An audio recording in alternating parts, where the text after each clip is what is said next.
Watching News at Prime, let's get into this now. KZN Police Commissioner Nhlanhla Mkhwanazi will be the first witness to testify when parliamentarians or that inquiry into criminal justice system kicks off tomorrow. The members of parliament will also hear evidence from the National Police Commissioner General Fannie Masemola. The committee's probe stems from corruption allegations that were made by Mkhwanazi back in July.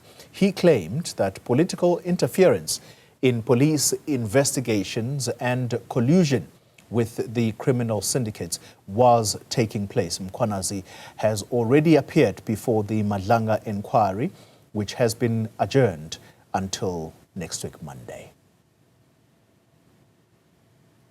Meanwhile, the ad hoc committee member, Kohler-Barnard, says she expects a formal apology from Mkhwanazi when he appears before Parliament. This is after he told the Nhlanhla Commission that Kohler-Barnard unlawfully used classified information to fuel attacks on crime intelligence. The entire first day will be evidence from Lieutenant General Mkhwanazi. Well, I'm hoping that perhaps tomorrow he'll finally apologize and retract the claim that he made on that initial day of the Nhlanhla Commission, when he claimed I'd broken the law and I was a criminal and was part of a criminal syndicate. I mean, I immediately put out a statement pointing out that actually the Joint Standing Committee on Intelligence did not exist when I did that statement in February, and I was reacting to what had been leaked to the newspapers. So we'll see. We'll see tomorrow. He's up first, as you say. He'll be on for the whole day. But certainly we can't have SAPS members attempting to shut down parliamentarians doing their job.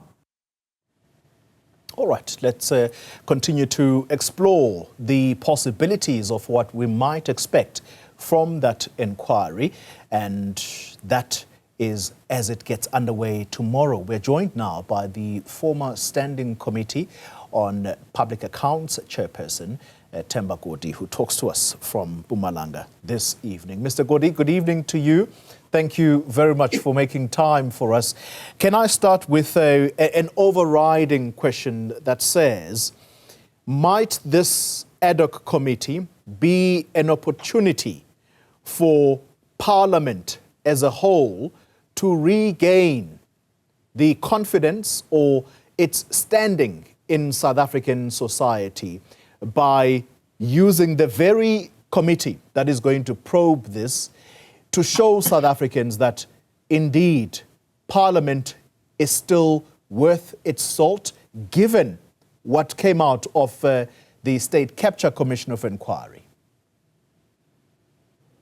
Well, look, if the ad hoc committee were a stable door, I would say the horse has long bolted for Parliament to use the ad hoc committee to redeem itself. Because firstly, the issues in large measure that are going to be ventilated were raised before a committee of Parliament somewhere in March this year, and they simply sat on their laurels.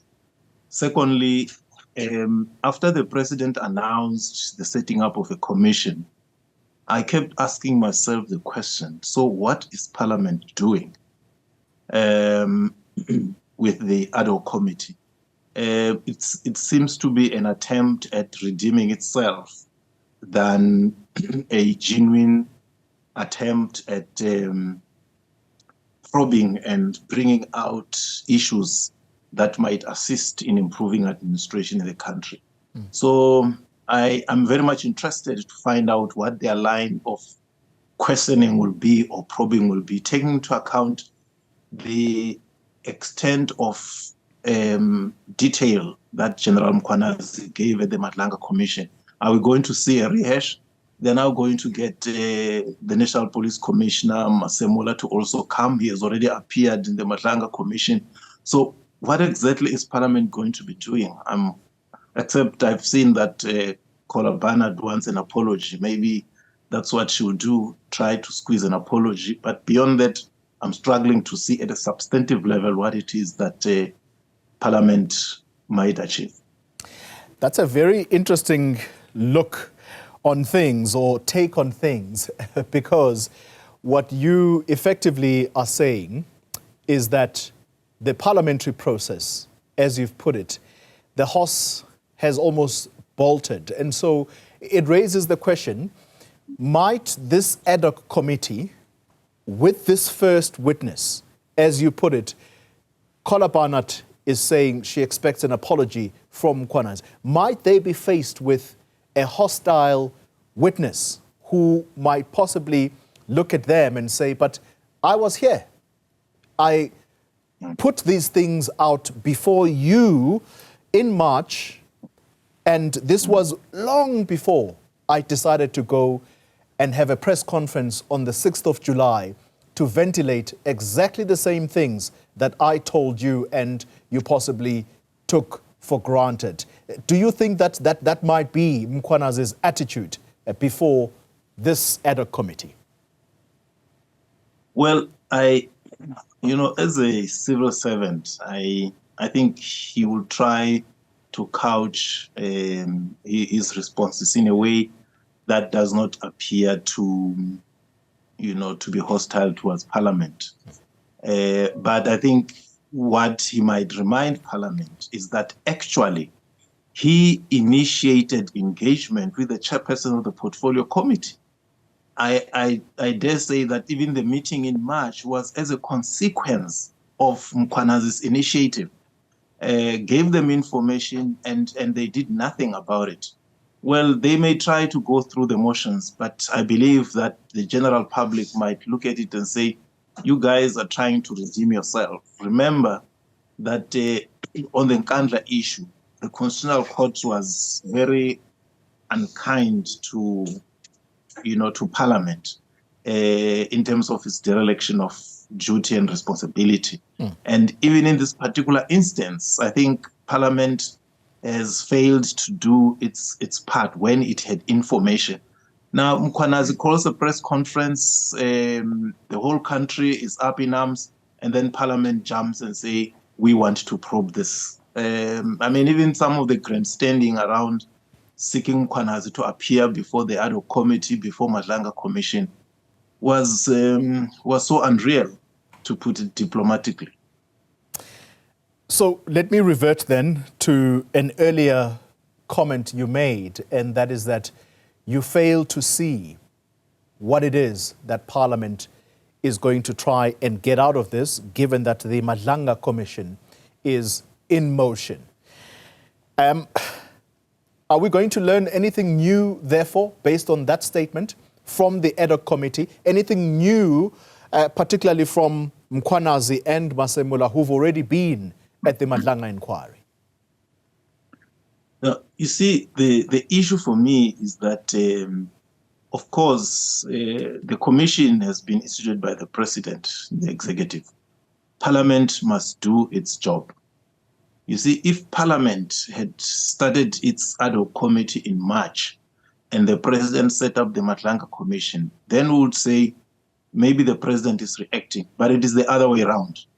So I doubt, that's why I'm saying I'm very much interested. I'll be glued on Newzroom Afrika to see what is it exactly that they are going to do. Unless, of course, you are going to get a lot of politics, and grandstanding. But in terms of looking for facts in a systematic way, like we've seen in the commission, I'm very much doubtful. Like you have heard, Kohler-Barnard might be preoccupied with seeking an apology. We know her relationship with Mkhwanazi. When he was acting police commissioner, she was very negative and harsh on him. Yeah. And so there is this tension. How that is going to play itself out is a very, very interesting one. And I doubt because see, if Mkhwanazi is going to produce new information that it did not produce at the Nhlanhla Commission, I will be surprised.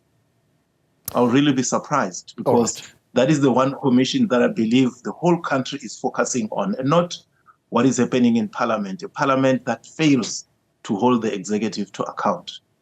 Finally, you will know this better than most of us. Ad hoc committees, after they are done with their process, what happens to the report they produce, and does it have any weight beyond the recommendations that they may have? Look, Parliament does oversight in 3 ways. Number one, the Portfolio Committee, like in this instance, the Portfolio Committee on the Police, would have the responsibility, would have had the responsibility to probe this. Number two, through joint committees, where you find that 2 or 3 committees come together, like we did with Steinhoff, where SCOPA, Standing Committee on Finance, Public Administration, and others came together. And then the third form is the ad hoc committee, where a special committee is established to focus on a particular issue.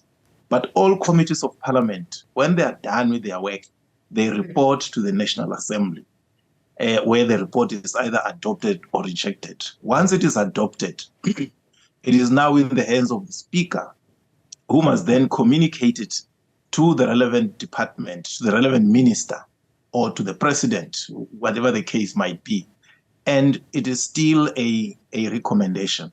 The problem that we had in the past, which I had tried to act on, was to say the Speaker's office must have a mechanism to follow up on its own resolutions, which has not been there, which I doubt if it is there. So the ad hoc committee may make recommendations that will end up just gathering dust like all the other recommendations that the House adopts.